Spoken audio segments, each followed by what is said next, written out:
सर्वशक्तिमान प्रभु परमेश्वर यीशु मसीह प्रभु पवित्र आत्मा त्रिएक नाम में आराधना में परमेश्वर की स्तुति धन्यवाद हो। परमेश्वर की महिमा की कलीसिया the church is the holy church. प्रभु परमेश्वर ने बनाया हुआ कलीसिया जो है वो पवित्र कलीसिया है। प्रभु परमेश्वर ने बनाया हुआ कलीसिया जो होते हैं उसको पवित्र बाइबल का नाम ऐसा है कि महिमा की कलीसिया के बारे में सभी विश्वासियों को अच्छी तरह से मालूमात रहना चाहिए। Well confidence congregation believers must be. अच्छी तरह से मालूमात इसलिए रखना चाहिए कि हम सब कलीसिया के अंदर जोड़ा गया है। We all are saved believers, उद्धार पाया हुआ विश्वासी गण। बहुत सारे लोग ऐसा समझता है कि हम भी परमेश्वर का विश्वास करते हैं। मनुष्य के विश्वास करना अलग बात होती है और परमेश्वर का वचन सुन के यीशु मसीह प्रभु का वचन के अंदर उद्धार पाना वो विश्वास अलग होता है। There is very much difference in between this believe. बहुत सारे लोग ये समझता है कि हमको परमेश्वर के ऊपर विश्वास है। हर किसी को ये मालूम करना चाहिए कि विश्वास किस तरह से करते हैं। परमेश्वर के ऊपर तुमको विश्वास किधर से आया?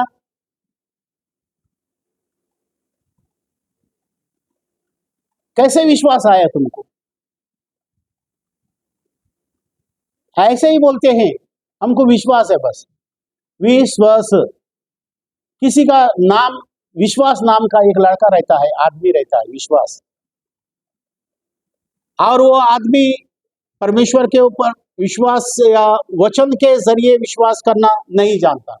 मान लीजिए हम किसी को न्याय नहीं करते हैं, हम किसी के ऊपर दोष नहीं कर सकते हैं, पर परमेश्वर का वचन सरासर ये बताता है, जो परमेश्वर बताते हैं कि मेरे वचन जो होते हैं वो दोधारी तलवार होता है।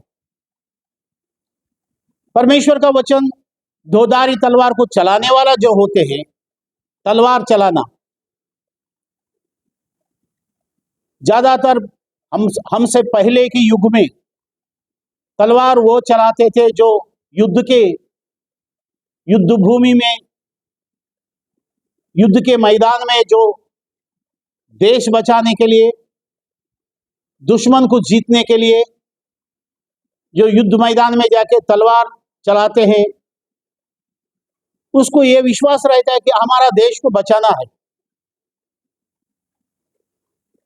हमारा देश के लिए हम जान देंगे, हमारा देश के लिए हम प्राण देंगे, हमारे देश को हम प्यार करते हैं, देश के लिए लड़ेंगे, देश के लिए हम युद्ध करेंगे। ये मकसद से लेके ये वो युद्ध करते हैं। तलवार सीखते हैं, तलवार चलाना सीखना पड़ता है। ऐसे तलवार चलाना आता नहीं है। तीर चलाना सीखना पड़ता है, निशाना सीखना पड़ता है। और उसके बाद जो है फिर दूसरा जनरेशन में फिर बंदूक आया है, तोप आया है, वो फिर भी निशाना की जरूरत है। रिवॉल्वर और ये बंदूकों से निशाना, यानी कि दुश्मन को जीतने के लिए सारी जो है, इस तरह का दुश्मन को जीतने के लिए ये हथियार चलाना पड़ता है। प्रियजनों, और बात यहाँ हथियार चलाने की, यहाँ ये आध्यात्मिक बातों में हम ये सीखते हैं। पवित्र परमेश्वर इब्रानियों की किताब में ये बताते हैं, परमेश्वर का वचन जो होते हैं दोधारी तलवार होते हैं। और दोधारी तलवार जो है, तलवार जब चलाते हैं तो एक सेवक एक कलीसिया में वचन नाम का तलवार चलाते हैं, दोधारी तलवार चलाते हैं। क्या मकसद है तलवार चलाने की? मकसद ये है, उद्देश्य ये है कि दुश्मन को जीतने की और उस आत्मा को बचाने की। दुश्मन को क्यों जीतते हैं? कुछ ऐसा दुश्मन है कि आत्माओं को बंद करके रख देते। बी केयरफुल, ये बहुत बड़ा सीरियस मैटर है। आत्माओं को, इंसान के अंदर जो आत्मा होता है वो परमेश्वर ने रचा हुआ, परमेश्वर ने आत्मा को इंसान के शरीर में डाल के परमेश्वर ने फूंका। पवित्र बाइबल के नियम के अनुसार, उत्पत्ति के किताब 2 अध्याय के अनुसार आदम को परमेश्वर ने बनाया। उसके बाद में परमेश्वर ने अपनी आत्मा को मनुष्य के उस पुतले में, मिट्टी के पुतले में फूंकने के बाद में वो जो मनुष्य जीवंत प्राणी हो गया है। ये सारी बातें पवित्र बाइबल में से हम लोग सुन चुके हैं। प्रियजनों, ये आत्मा जो है, मनुष्य के आत्मा को शैतान जो है बंद करके रख देता है, और ये बंद किया हुआ आत्मा जो है, और वो शैतान के मकसद को ही पूरा करते रहेगा। ये बंद हुआ आत्मा, जिसके बारे में पवित्र बाइबल में कलीसिया को लिखते हैं पवित्र आत्मा परमेश्वर, और कलीसिया के माध्यम से वो मुक्त हो सकता है। कलीसिया के माध्यम से वह बंदी जो आत्मा हुआ है, वो बंद हुआ, शैतान के जरिए बांध के रखा हुआ आत्माओं को कलीसिया के माध्यम से मुक्ति हो सकता है, छुटकारा हो सकता है। इसलिए कि कलीसिया जो है उन आत्माओं के लिए सबसे पहले वचन जानते हैं। आत्माएं कैसे बचाना चाहिए, आत्मा को परमेश्वर के लिए, प्रभु यीशु मसीह के लिए, उस नाश होने वाली आत्माओं को कैसे जीतना चाहिए, अब प्रभु के लिए जीतना चाहिए। आत्मा को जीतने के बाद हम प्रभु के ताबे में देना चाहिए, और आत्मा के लिए, आत्मा को नाश से बचाने के लिए प्रार्थना करना चाहिए, कलीसिया प्रार्थना करना चाहिए। और ये सारी काम जो है कलीसिया को परमेश्वर ने दिया हुआ, this is the duty of the church believers. बहुत बड़ा जवाबदारी, बहुत बड़ा ड्यूटी हम लोगों को दिया गया है, जो प्रभु यीशु मसीह की कलीसिया में रह के ये कार्य करता है, और ये प्रभु यीशु मसीह का कलीसिया है। प्रियजनों, बात जो है बड़ी सीरियस की है, गंभीरता का है। और बहुत सारे लोग समझते हैं कि चर्च का मतलब यह है कि जाके उधर चर्च मेंबरशिप भरना है, 100 रुपया महीने में भरना है, साल में इतना भरना है, और कभी जाके समय मिला तो जाके आने का। हमारे घर के अंदर कभी वेरी सीरियस कोई बीमार पड़ गया तो वो पादरी जी को बुलाने का, प्रार्थना कराने का, नहीं तो फोन करके बोल दिया तो वो खुद ही प्रार्थना करेंगे, हमको जाने का जरूरी। आजकल इस तरह से लोगों की विचार है। आजकल की चर्च बिलीवर्स का उद्देश्य यह है कि फोन करके बता दिया, पादरी जी प्रार्थना करेंगे, कोई खास समय आया तो हमको चर्च में जाना पड़ता है। ऐसा नहीं, ये सारी जो है ये मनुष्य की सोच है। प्रियजनों, अब बात उद्धार पाने की है, तो उद्धार क्या चीज है बहुत लोगों को मालूम नहीं। Many people don't know what is the salvation. आत्माएं बच जाना, नरक से आत्मा को बचाना, अब प्रभु के ताबे में रहना। जो नरक की सजा से बच गया है उसको इंग्लिश में बोलते हैं the soul has saved, that soul has saved, मतलब आत्मा जो है बच गया। कैसे बच गया? वही कार्य जो है कलीसिया करता है, आत्मा की बचाने की। और परमेश्वर ने ये आत्माओं को बचाने का कार्य जो है कलीसिया को दिया है। आजकल बहुत से लोग समझता है कि हम पवित्र बाइबल, मैं अकेला घर से जाके पवित्र बाइबल खरीद के लेंगे, प्रचार करेंगे और आत्मा बच जाएंगी। प्रियजनों, ऐसा नहीं है। परमेश्वर ने कलीसिया को इस दुनिया में बनाया है परमेश्वर के कार्य को करने के लिए। परमेश्वर उस कलीसिया के अंदर रहता है, परमेश्वर की उपस्थिति कलीसिया में रहता है, और उद्धार पाया हुआ लोग कलीसिया में रहते हैं।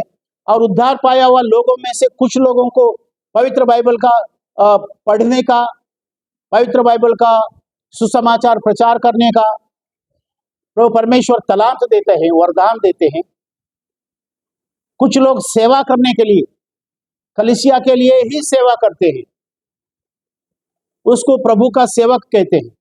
और कलीसिया उस सेवक का कृपा तलांत देख करके स्पिरिचुअल एक्टिविटीज को पहचानता है कलीसिया, क्योंकि कलीसिया के अंदर सेवक लोग सभी लोग तजुर्बा वाले रहते हैं। कलीसिया के अंदर सेवक रहते हैं, कलीसिया के अंदर चर्च एल्डर्स रहते हैं। और एल्डर्स जो है यानी चर्च के अंदर बहुतायत सा अनुभव, richly experience, lot of experience according to the word of God, अच्छी तरह से परमेश्वर के वचन जानकारी रहता है, कौन सा सच्चाई है, कौन सा खराब है, और कलीसिया में लोग किस तरह से चाल चलन रखते हैं, कौन हमेशा रेगुलर आते हैं, कौन कभी कभी आते हैं, ये सब ध्यान देते हैं। कौन ध्यान देते हैं? एल्डर्स। ये एल्डर्स का दूसरा नाम है सेवक। कलीसिया के लिए, प्रभु के लिए सेवा करते रहते हैं ये लोग समय निकाल के प्रभु का सेवा के लिए समय निकालते हैं, अपने तबीयत सेवा में डालते हैं, अपना जो परमेश्वर ने दिया हुआ धन दौलत भी उनको आत्मा का प्रेरणा के हिसाब से प्रभु की कलीसिया के लिए खर्च करते हैं। इस तरह का चर्च एल्डर्स जो है सभी बातों का ध्यान देता है। और ये चर्च एल्डर्स जो होते हैं, according to the first Timothy chapter 3, पहला तिमोथी के 3 अध्याय में जैसा बताया है, उसके अनुसार अच्छी तरह से तजुर्बा रहता है प्रभु का वचन का, और उनकी पत्नी, उनके बच्चे, उनकी परिवार सभी लोग जो है प्रभु का काम के लिए विश्वास में, पवित्र जीवन में और प्रभु के अंदर रहने वाला सब बच्चे, बड़े, स्त्री, पुरुष, परिवार के सभी लोग प्रभु के अंदर विश्वासी योग्य रहते हैं। और इस तरह के लोग जो है मिलके प्रभु का कलीसिया में परमेश्वर का कार्य करते हैं। प्रियजनों, और ये कार्य जो है इसलिए करते हैं कि नाश होने वाली आत्माओं को और ढूंढ के, प्रार्थना करके, वचन प्रचार करके वे लोग जो है प्रभु के लिए आत्मा जीतते हैं। और ये आत्मा जीतते समय ऐसा होता है कि रोमियों की 10 अध्याय 17 वचन में जैसा बताया गया है, सुनने से विश्वास पैदा होता है, और सुनना मसीहा के वचन से होता है। और जब तक आपको प्रभु का वचन मालूम नहीं है, जब तक आप प्रभु का वचन को सुनते नहीं है, विश्वास नहीं करते हैं और उस वचन से पश्चाताप नहीं करते हैं और वो वचन स्वीकार के आप बपतिस्मा नहीं लेते हैं, आपका मनुष्य के आत्मा उद्धार नहीं पाते हैं।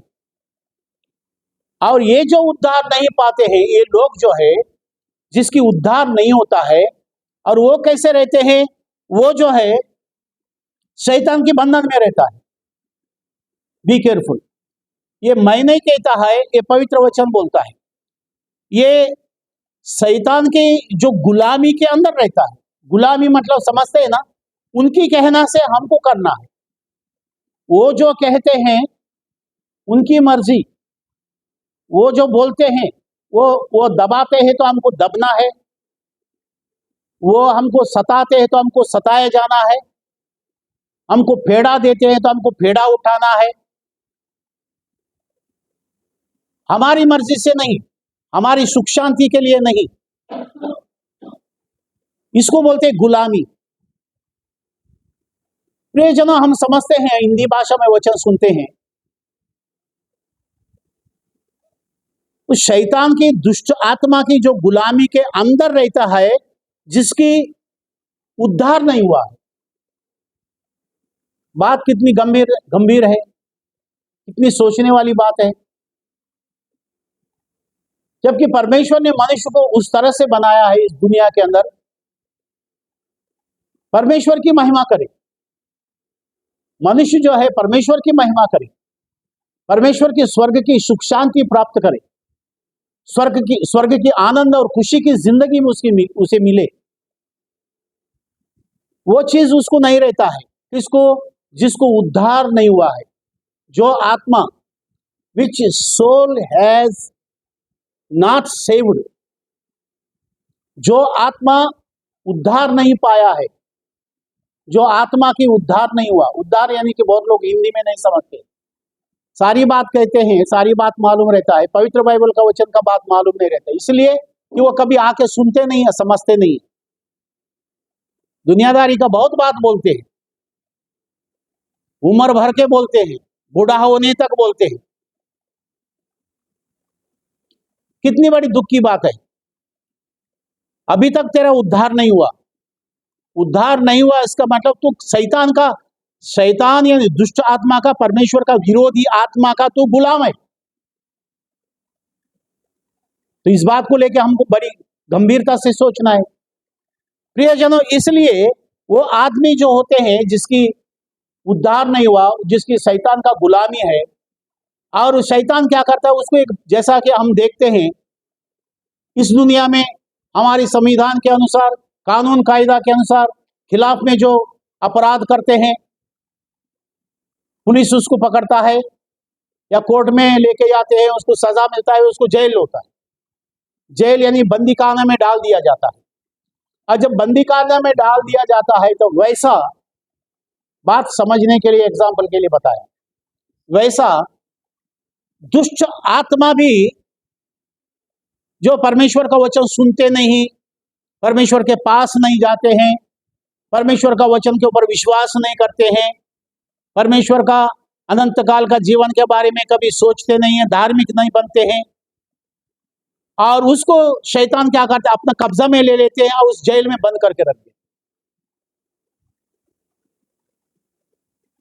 वचन आज की संदेश इफेसियों की पत्र 2 अध्याय में 1 से लेकर 10 वचन में हम पढ़ते हैं, उसको ऐसा बंद कर देती है। एक बार वचन के अंदर हम मन फिराएंगे, वचन के ऊपर मन डालेंगे, पढ़ेंगे।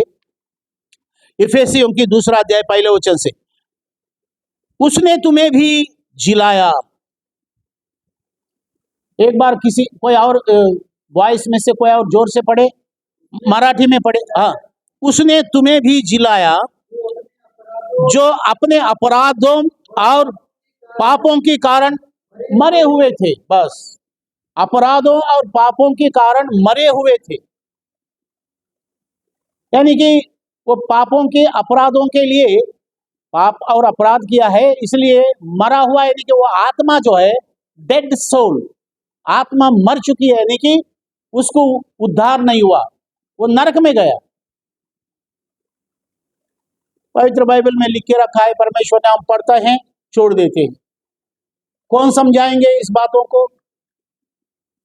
कब समझाएंगे? जब हम जाके परमेश्वर के चरणों में, जहां प्रभु के वचन प्रचार किया जाता है, प्रभु के वचन समझाया जाता है और वचन प्रचार करके प्रार्थना किया जाते हैं, वहां हम उपस्थित होंगे, तब तो प्रियजनों वचन हमें ऐसा बताता है, अपराध और पापों के कारण हम क्या हुआ है, मरे हुए थे। दूसरा वचन बताता है, जिनमें तुम पहले इस संसार की रीति पर और आकाश के अधिकार के हकीम अर्थात उस आत्मा के अनुसार चलते थे, जो अब भी आज्ञा ना मानने वालों में कार्य करता है। आज्ञा ना मानने वालों में वो आत्मा का कार्य करता है। परमेश्वर की आज्ञा मानते नहीं। प्रियजनों, ये वचन किसके लिए है? पहला कलीसिया के अंदर विश्वासियों के लिए, उसके बाद जो कलीसिया में नहीं है उनके लिए। Take it very seriously. बात को, आज्ञा को बहुत गंभीरता से लेना चाहिए। जो पहले हम मसीह कलीसिया में है, हमारे लिए है, उसके बाद में और कलीसिया के बाहर वालों के लिए, क्योंकि ये खत जो लिखा है, ये डॉक्यूमेंट जो बनाया है, पवित्र आत्मा परमेश्वर ने बनाया डॉक्यूमेंट, ये डॉक्यूमेंट जो बनाया है, एक कलिसिया के लिए बनाया। ऊपर हेडिंग में क्या लिखा है मराठी मध्ये जोरात वाचा, एफएससी करास के नाम।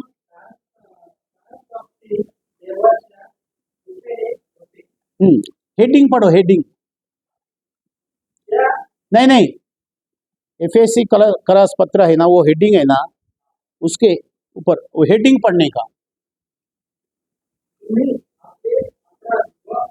नहीं ब्रदर, ये देखो ये हेडिंग। हाँ,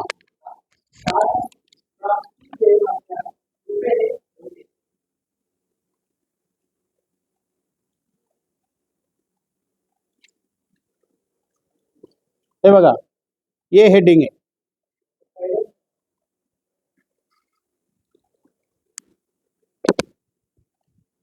ये खत किसके लिए लिखा, कौन लिखा, वो बता रहे, उसको पढ़िए मराठी में। पाऊल पाऊलाचे एफएससी कराचे पत्र संत पौलुस ने लिखा है। किसके लिए लिखा है? एफेसियों के, एफेसी देश में, वो कंट्री में एक कलिसिया है। वो कलिसिया को, वो चर्च को लिखा है, चर्च को। Church members, brothers and sisters, अपने आप को आप क्या समझते हैं? वो दूसरा अध्याय का पहले वचन से शुरू किया है, उसने तुम्हें भी जिलाया है। उसने पहले, इसमें दूसरा वचन में क्या बोलते हैं? तुम मर चुके हो अपने पाप के अनुसार, अपने अपराधों के कारण। तुम क्या हुआ? दूसरा वचन में तुम मर गए हैं। तुम, यानी कि तुम्हारा आत्मा नरक में चला गया है, नरक में जाने की लायक बन गया है। सर्वकालाचे जीवन नहीं है तुमच्यासाठी, तुम्हारे लिए अनंत काल का जीवन नहीं है। ऐसा हो गया है। ऐसा क्यों हो गया है? तुमने ऐसा अपराध किया है, ऐसा तूने पाप किया है, ऐसा परमेश्वर के विरुद्ध में जिंदगी पूरा जिला, तूने जिंदगी पूरा ऐसे जिया है। बहुत बार तुमको परमेश्वर ने मौका दिया है, तो इसलिए वो मौका को हमने समझा नहीं। लेकिन हमको एक पवित्र परमेश्वर ने कलीसिया को क्या याद दिलाते हैं? उसने, यानी कि पहला वचन, उसने यानी कि कौन? परमेश्वर ने। उसने तुम्हें भी जिलाया है, जैसा कुलसी पत्री में विश्वासियों को जिलाया है। प्रेरितों का कृत्य दूसरा अध्याय में 42 वचन में 3000 लोग बपतिस्मा लिया था, वो लोगों को बचाया है।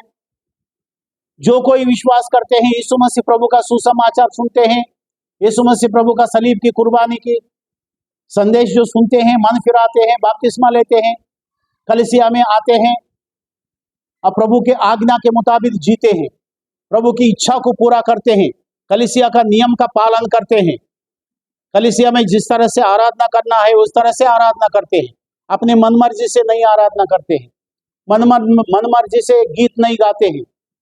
आजकल बहुत जगह में देखते हैं कि मनमर्जी से गीत गाते हैं। एक आदमी गिटार बजाते, बाकी सब लोग बैठ के ऐसा मुंह खोल के देखते उसके तरफ।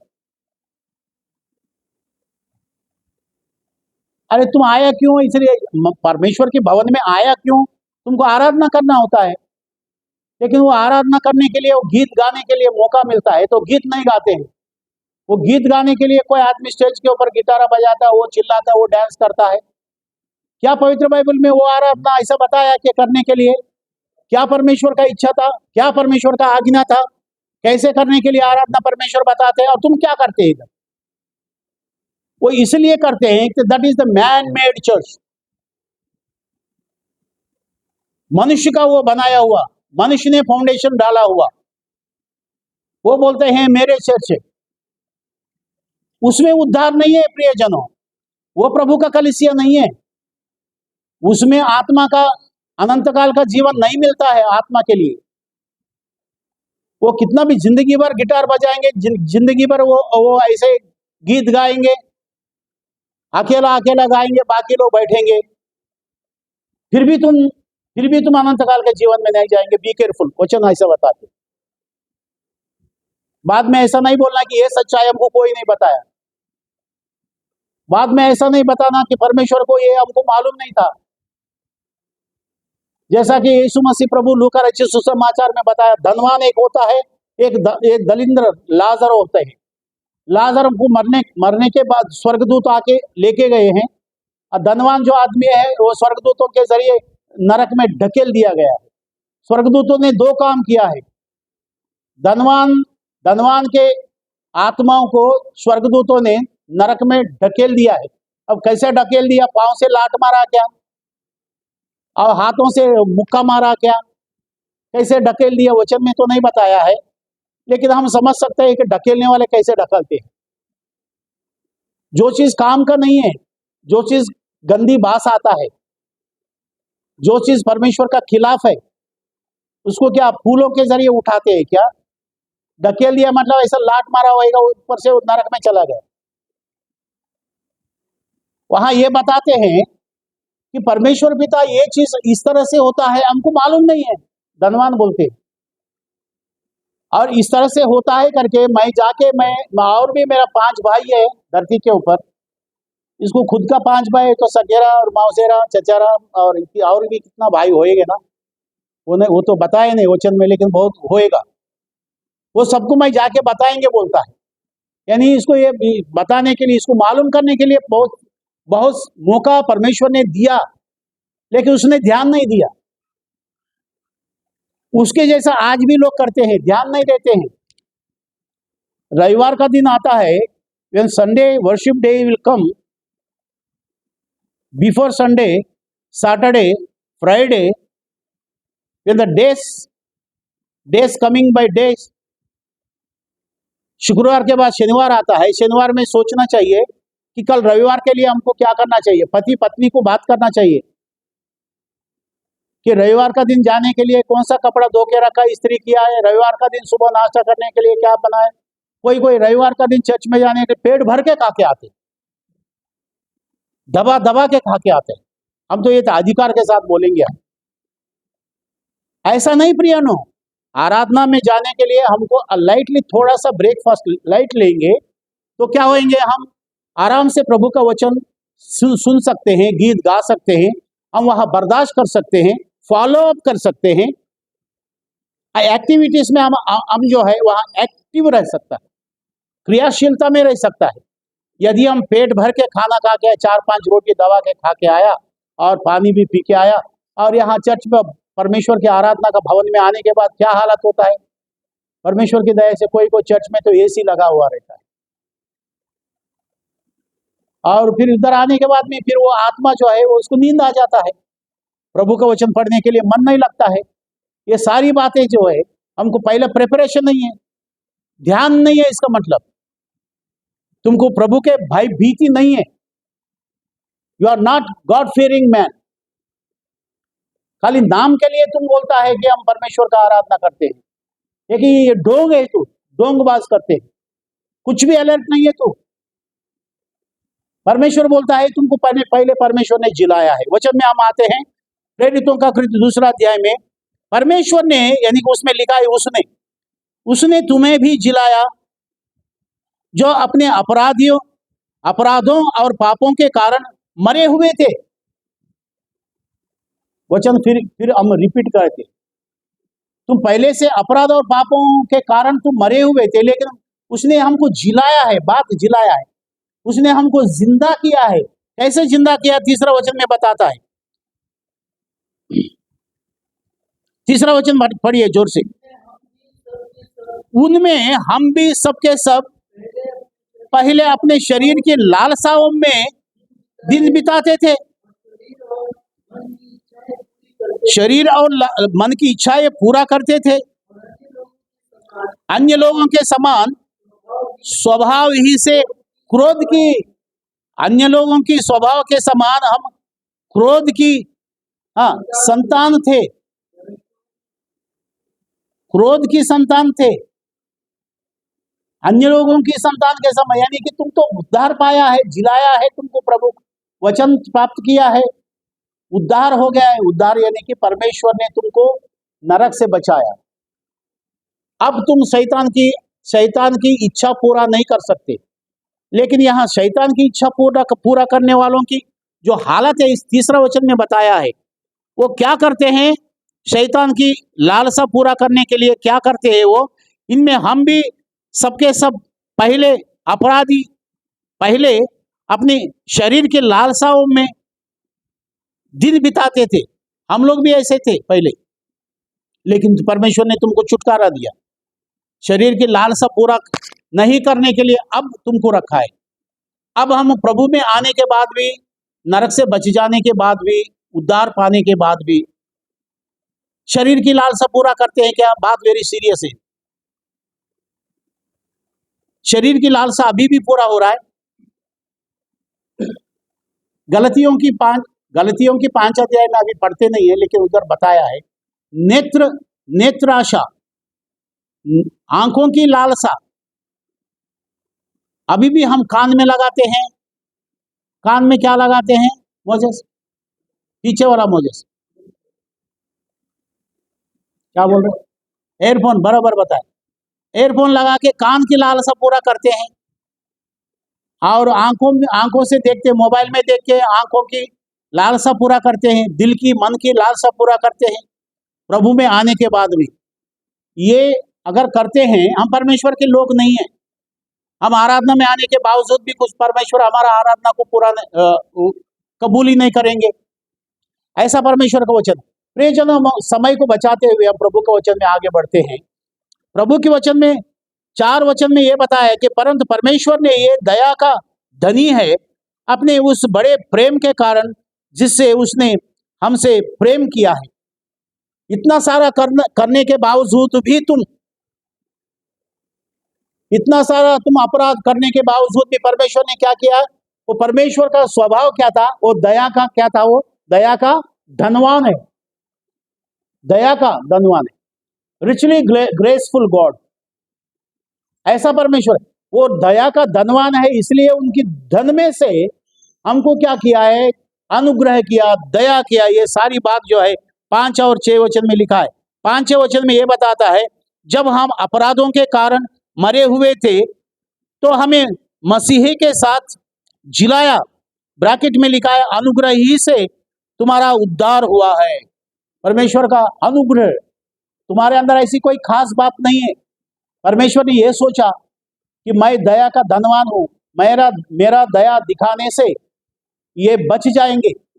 इसलिए प्रियजनों, उसने, परमेश्वर ने क्या किया? दया दिखाने के लिए, ये सारी पापों से मुक्ति दिलाने के लिए परमेश्वर ने क्या किया? हम पढ़ते और एक वचन निकालते हैं, इब्रानियों की, उसमें भी दूसरा वचन, दूसरा अध्याय, इब्रानियों की किताब हम निकालते हैं, दूसरा अध्याय का 14 वचन से पढ़ेंगे।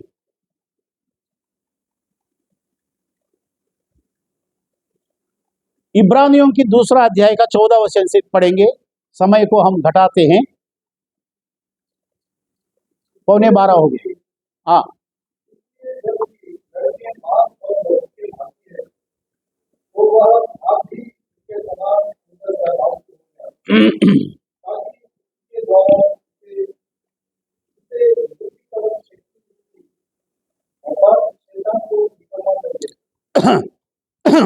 प्रभु की स्तुति, धन्यवाद हो। इब्रानी कलीसिया में यहाँ भी मसीह लोग हैं, इब्रानी भाषा बात करते हैं ये लोग। वहां वो लोग, इफेसी करस के लोग जो है ग्रीक भाषा बात करते हैं, इब्रानी भाषा बात करते हैं। ये कलीसिया, इब्रानी कलीसिया में पवित्र आत्मा परमेश्वर रहते हैं, परमेश्वर रहते हैं कलीसिया में, इसमें कोई शक नहीं है। बहुत सारे लोग ऐसा विश्वास नहीं करना चाहिए कि परमेश्वर आता है फिर बाद में जाता है। नहीं, परमेश्वर जाने के लिए नहीं आता है, परमेश्वर हमारे साथ रहने के लिए आता है। जब हम परमेश्वर की रहने का योग्य नहीं बनते हैं, हमारे पास से निकल जाता है, और कोई संत, और कोई पवित्र, और कोई भक्त, जहां परमेश्वर की स्तुति होता है, जहां परमेश्वर के वचन बांटा जाता है, जहां परमेश्वर की आराधना होते है, जहां परमेश्वर की प्रार्थना होते हैं, जहां परमेश्वर की जय जयकार होता है, उनके बीच में परमेश्वर रहेंगे। इवन हम लोग भी, मनुष्य भी, कितना चोर चपेटे होने के बावजूद भी एक चोर दूसरा चोर के साथ में संगति नहीं करेगा। ये बड़ी अचंभा वाली बात है। बोलते क्या रे बाबा, तू भी चोर है मैं भी चोर है, चलो हम दोनों मिलके चोरी करेंगे। बोलता नहीं, इसको यानी कि एक चोर को दूसरा चोर का पसंद नहीं रहता, क्योंकि उसको खुद को मालूम है कि वो चोर है या गुनाहगार है। इसलिए एक गुनाहगार आदमी दूसरा गुनाहगार आदमी के साथ संगति नहीं करेगा, क्योंकि वो गुनाह के साथ नहीं रहता। प्रभु यीशु मसीह ने यह बताया है। प्रभु यीशु मसीह ने क्या बताया है कि एक शैतान दूसरा शैतान को नहीं निकालता है। हम प्रभु को धन्यवाद देते, ज्ञान हमको दिया है। एक शैतान के राज्य को कुचल देने के लिए शैतान अपने राज्य बनाता है, अपना झुंड को बनाता है, अपना अधर्म को बनाता है। शैतान के अधर्म को कुचलने के लिए दूसरा शैतान प्रयास नहीं करेगा, ऐसा यीशु मसीह प्रभु बताया। शैतान का राज्य, जब शैतान एक राज्य बनाता है, उसका सामर्थ्य को बड़ा करता है, उनकी ताकत बढ़ाता है, उनका मेजॉरिटी बढ़ाता है। बात ध्यान देने वाली है, शैतान का राज्य, शैतान का जो शैतान यानी कि परमेश्वर के विरुद्ध में काम करने की, परमेश्वर के कार्य को कुचल देने की, परमेश्वर के कार्य को खराब कर देने की, यही कार्य का नाम दिया है शैतान। शैतान कोई दूसरा रूप से नहीं आता है, क्रिया से मालूम पड़ता है। यीशु मसीह प्रभु ने बताया, एक पौधा जो है, एक झाड़ जो है, एक पेड़ जो है, अ ट्री, उसकी फल के माध्यम से वो पहचाना जाता है। The tree recognised by its fruits. उसकी फल के माध्यम से वो झाड़ कौन सा है उसकी पहचान में आता है। जब मैं एक इंसान हूं, मैं एक प्रभु का सेवक हूं, मेरे क्रिया से, मैं जो क्रिया कर रहा हूं, मेरे अंदर जो परमेश्वर के कार्य हो रहा है, या मेरे अंदर से परमेश्वर के विरुद्ध की कार्य हो रहा है, लोग यूं समझेंगे कि मैं किस तरह का परमेश्वर के सेवक। परमेश्वर यदि बोलते हैं तो सुसमाचार प्रचार करो, आत्मा को जीतो, यदि वो काम हम करते हैं तो लोग हमको ये समझेंगे कि yes, he is a really servant of God, ये रियली गॉस्पेल प्रीचर। क्रिया से मालूम पड़ेंगे कि ये मनुष्य क्या काम करता है और कैसे, किसका काम करता है। इविल स्पिरिट का काम करते हैं क्या, गॉड ऑलमाइटी का काम करते हैं क्या, यूं ही समझेंगे, पहचानेंगे लोग। प्रियजनों, इसलिए शैतान उसके राज्य का, उसकी मेजॉरिटी का गिराएंगे नहीं। यीशु मसीह प्रभु ये भी बताया कि मत्ती रचित सुसमाचार 4 अध्याय 4 वचन से जब हम नीचे पढ़ते हैं, शैतान ये बताए, देख ये सारी जगत को देखो, ये सारी दुनिया देखो, ये सारी जो शहर देखो, शहर के अंदर बांध काम देखो, शहर की शौकत देखो, क्या शान है। ए यीशु, तू तो 30 साल का लड़का है, आओ इधर, बोलता है, दिखाएंगे। शैतान बोलता है, क्योंकि यीशु मसीह प्रभु ये बताए, वो शुरू से झूठ का जन्म देने वाला, जनन यानी कि जन्म देने वाला है, किसी और को जन्म देने वाला। ये शैतान जो है शुरू से परमेश्वर के खिलाफ में, यानी कि सृष्टि को परमेश्वर ने बनाया, उस समय से शैतान परमेश्वर का कार्य को झूठा बताते आए। जैसा कि एग्जाम्पल हम ये पढ़ेंगे कि उत्पत्ति की किताब में ईव के पास आके शैतान ये बताया कि क्या ये सच है क्या, कि परमेश्वर ने तुमको बताया, ये जो सुंदर दिखता है, खूबसूरत दिखता है फ्रूट जो है, ये फल जो है, ये जो शानदार दिखता है, ये खाने से तुम मर जाएंगे, ऐसा परमेश्वर ने तुमको बोला। हव्वा ने बताया, ईव, इंग्लिश में ईव, हव्वा ने बताया कि हाँ ये सच है कि परमेश्वर ने ये खाने के लिए मना किया। तुरंत शैतान क्या बोला कि सरासर झूठ बोला परमेश्वर ने तुमसे परमेश्वर ने झूठ ये बोला कि तुम मरेगा नहीं, यू कैन नॉट डाई, तुम मरेंगे नहीं, ये फ्रूट खाने से तुम मरेगा नहीं। क्या अभी हम समझ सकते हैं परमेश्वर ने क्या बोला, फ्रूट खाने से तू मरेंगे। और शैतान आके ईव से, हव्वा से क्या बोलता है, तू नहीं मरेंगे, वो तुमको झूठ बोला है, यानी कि यहां से झूठ चालू हो। परमेश्वर का कार्य को नष्ट करने के लिए शुरू किया है और नष्ट करने के लिए वो शुरुआत किया है, उसी को तो बोलते हैं शैतान। प्रियजनों, वो शैतान आके वो शुरू से जो परमेश्वर के कार्य को खराब करने वाला शैतान, जो क्या अभी 7,000 साल बीत जाने के बाद में, यीशु मसीह प्रभु बपतिस्मा लेने के बाद में, यीशु मसीह प्रभु को बोलते हैं, उस समय यीशु मसीह प्रभु का 30 साल था, उम्र 30 साल था। 30 साल की उम्र में हम लोग कैसे रहते हैं? यीशु मसीह प्रभु को बोलते हैं, आप मेरे बातों में आप ध्यान देते होंगे, बार बार जब बोलते तो सुसमाचार ये सीधा बोलना चाहिए, ये क्या सेवक है बार बार को यीशु यीशु क्यों नहीं बोलते, यीशु मसीह प्रभु क्यों बोलते हैं? जब प्रभु बोलना है, परमेश्वर की आराधना करना है, प्रभु को पूरा नाम से बताना है, पूरा तारीफ करना है, यीशु मसीह प्रभु ऐसा बोल के वचन प्रचार करना। कई सेवकों को बोलते हुए मैंने सुना है, ऐसे सेवकों को मैं बताना चाहता हूं, सावधान करना चाहता हूं। यीशु के नाम से ये भूत निकल जाए, यीशु के नाम से रोग चंगा हो जाए, यीशु के नाम से हम प्रार्थना करते हैं, यीशु यीशु बोलते हैं, प्रभु यीशु मसीहा नहीं बोलते हैं। ऐसी सेवक मैं तुमसे बोलता हूं, वो सेवक कि यीशु नाम के जो सिर्फ यीशु नाम से सिर्फ तुम उच्चारण करते हैं, इस्तेमाल करते हैं, क्या तुमको वो यीशु प्रभु नहीं समझ में आता है? तुमको वो यीशु मसीहा नहीं समझ में आता है? उद्धार करने के लिए इस दुनिया में आया, बचाने के लिए इस दुनिया में आया, मुक्ति देने के लिए इस दुनिया में आया, आराधना करने के लिए योग्य है वो, उनकी नाम की गौरव, उनकी नाम की महिमा, उनकी नाम की ऊंचा बढ़ाई स्तुति करना चाहिए, ऐसा तुमको समझ में नहीं आता? कहां से सीख के आया ऐसे सिर्फ यीशु के नाम से प्रार्थना करते हैं? कौन बोला तुमको? पवित्र बाइबल तो बोलते नहीं है। कहां से सीख के आते हैं तुम? परमेश्वर का वचन को कोई ज्ञान नहीं रहता है, प्रार्थना करने के बाद बोलते हैं कि यीशु के नाम से मांगते हैं। अरे यीशु नाम के तो बहुत से लोग हैं उस समय में भी।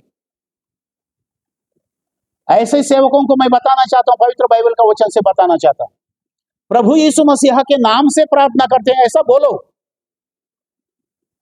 That you have to spell this word. We pray, we asking in the name of Lord Jesus Christ name we pray. ऐसा क्यों नहीं बोलता है? इवन अंग्रेजी लोग भी बात करते हैं, we praying in Jesus name.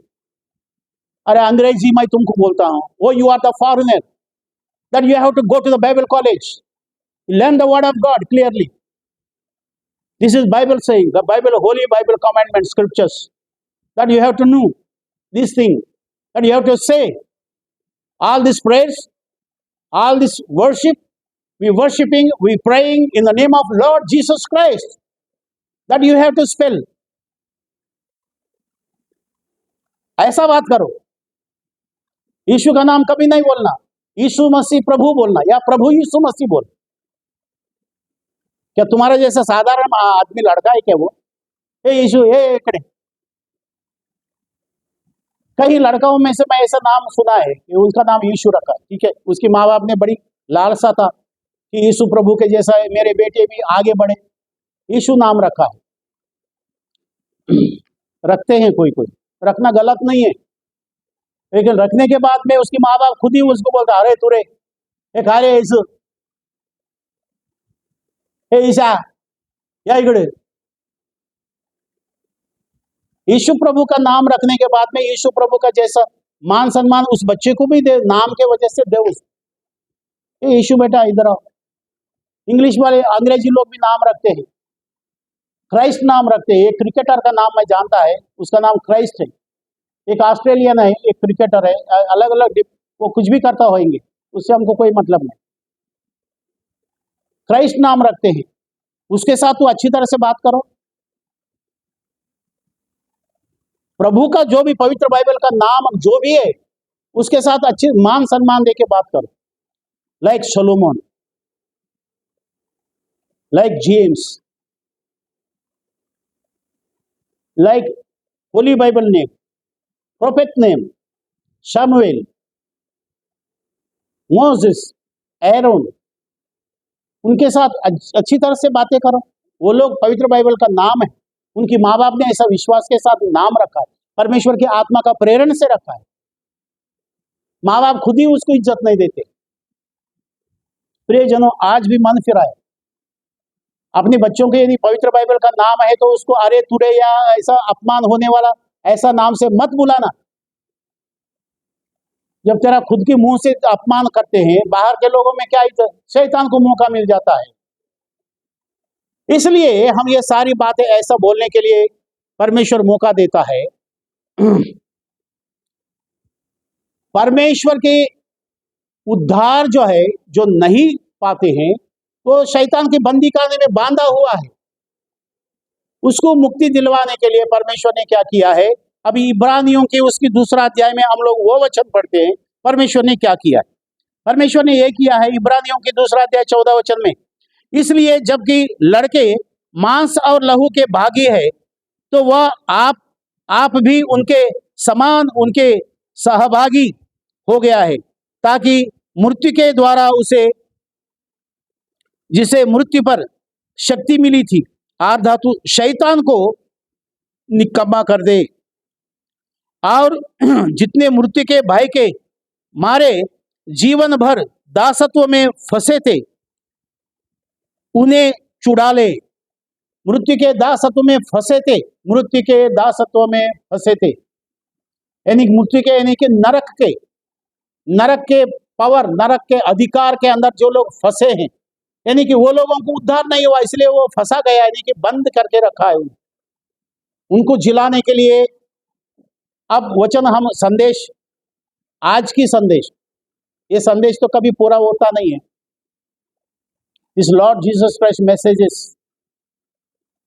We cannot stop. ये हमेशा ये संदेश बोलता रहेगा, परमेश्वर बताते रहेंगे, पवित्र आत्मा से बताते रहेंगे, हमारे पास बताते रहेंगे, और जगह में बताते रहेंगे, और देशों में और भाषाओं में, हमेशा continue this message is going on, there is no any stop anywhere. कहीं भी कभी भी ये स्टॉप नहीं हो सकता। लेकिन आज के दिन के लिए अभी थोड़ा हम समय बंद करने के लिए ये संदेश में हम ये सीखते हैं, ऐसे फंसे हुए लोगों के बारे में जब हम ध्यान करते हैं, और कौन फंसे हैं कौन नहीं फंसे हैं, पहले बताया है हम लोगों को एफएससी करास पत्र दूसरा अध्याय में पहले बताया कि तू ऐसे लालसों में फंसे थे, अपने पापों में, अपराधों में तुम मर चुके थे, यानी कि सबके सब मर चुके थे। इसलिए रोमियों की तीसरा अध्याय 23 वचन में बताया, सबके सब परमेश्वर की विरुद्ध में चलने लगे, कोई धार्मिक नहीं है। इसका मतलब ऐसा है कि कोई भी ना फंसा हुआ इंसान कोई भी नहीं, सबके सब मनुष्य जाति, आदम से पैदा हुआ धरती के ऊपर मनुष्य जाति, हर कोई जो है नरक के लिए फंसे हुए, शैतान का बंदी खाना में है। तो अब परमेश्वर कैसे दयालु है, अनुग्रह और दया का क्या है, वो धनी है, ऐसा बताया। What a wonderful word in Hindi language में, वो दया का धनी है, उनके पास दया का भंडार है। इसलिए वो धनी, उसने क्या किया है, अब ये सारी लोग जो है मरे हुए, जो है फंसे हुए, जो है पाप की नरक की दलदल में से बचाने के लिए परमेश्वर ने यीशु मसीह प्रभु बन के हमारी लहू मांस बांट के इस दुनिया में आया। ऐसा इब्रानियों की दूसरा अध्याय 14 वचन 15 वचन 16 वचन बताया। इसलिए कि प्रभु यीशु मसीह हमारी सारी नरक की ताड़ना उसने उठाया, प्रभु यीशु मसीह हमको नरक से बचाया, पर प्रभु यीशु मसीह के नाम से हमको उद्धार मिली और अनंत काल का जीवन का वारिस बन गए।